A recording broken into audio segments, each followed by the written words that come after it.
Good morning, and thank you for having me. My topic is the value of reading well. Reading is the most psychologically charged subject taught in school. When we teach reading effectively, more students learn to read well. When students read well, they can also write about what they're reading. They can read to solve math word problems. In fact, they can read and learn about any subject. Florida adopted a K-3 literacy policy in 2002 because reading data indicated that too many students were not reading well by fourth grade. The goal of this policy was to improve teachers' reading instruction so more students would read well by the time they reached fourth grade. When students are struggling to read well, there can be some emotionally charged moments. For example, being retained in third grade, or struggling academically from 4th to 12th grade, resulting in not graduating from high school. Florida schools have been graded since 1999. At that time, I was the principal of Lake Alfred Elementary School. We had an economically challenged, diverse student population. 72% of our students were eligible for free and reduced lunch. 50% were white, 32% were African American, and 18% were Hispanic. We had improved our school grade. However, in 2002, we were only 7 points away from another D. Our close call with another D was because of our students' below average reading proficiency and below average learning gains. We just had to change how we taught reading immediately. Our whole school came together to share ideas, to review reading test data, and to examine FCAT reading tests. Analysis of FCAT reading data indicated our students had a deficit in vocabulary.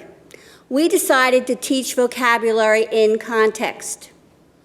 We trained teachers to teach vocabulary using sentences with clues to the meaning of the vocabulary students had to know if they were going to read and understand their selections. Our analysis also indicated that our students had deficits in answering cognitively complex questions. So we examined just exactly how these cognitively complex questions were asked. We then trained teachers to write cognitively complex questions and to integrate these questions throughout their reading instruction. Clearly, we needed more time to teach reading. We were already teaching 1st to 5th graders 90 minutes of reading every morning.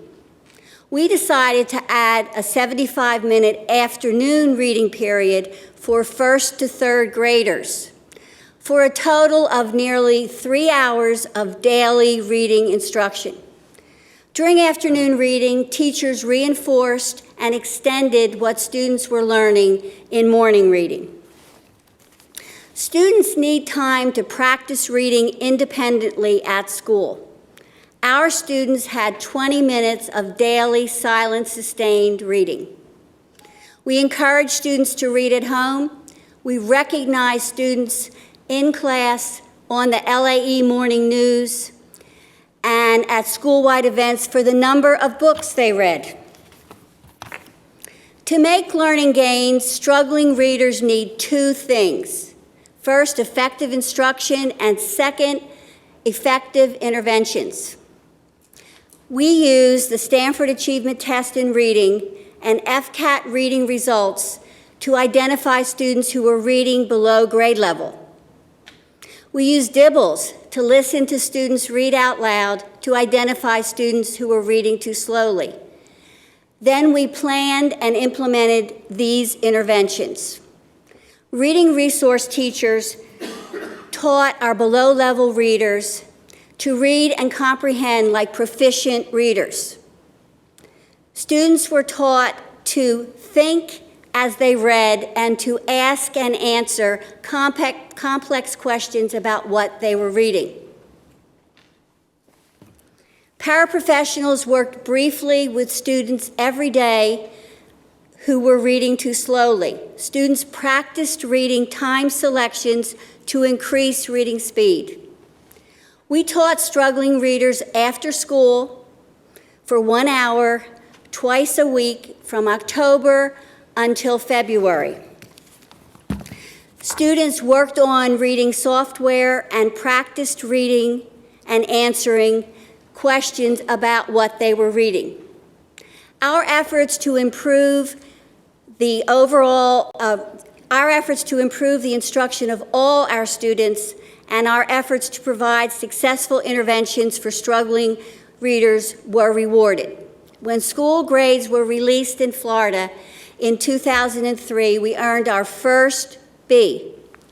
Reading proficiency, learning gains, and learning gains for the bottom 25% of readers all increased from 10 to 25 percentage points. Third graders passing FCAT reading increased 7 percentage points in 1 year. We continued to increase student achievement. We taught reading, writing, math, and science using 5 school-wide instructional strategies, including cooperative learning, teaching vocabulary in context, asking cognitively complex questions, and using thinking maps and summarizing. We earned 6 consecutive school grades of A. We made adequate yearly progress 4 years in a row. Making adequate yearly progress meant that most of our economically challenged, diverse students were making progress in both reading and math. Student reading proficiency and student learning gains increased because we believed our school motto, LAE students can and will learn together to read, to write, and to understand math and science. Thank you for having me.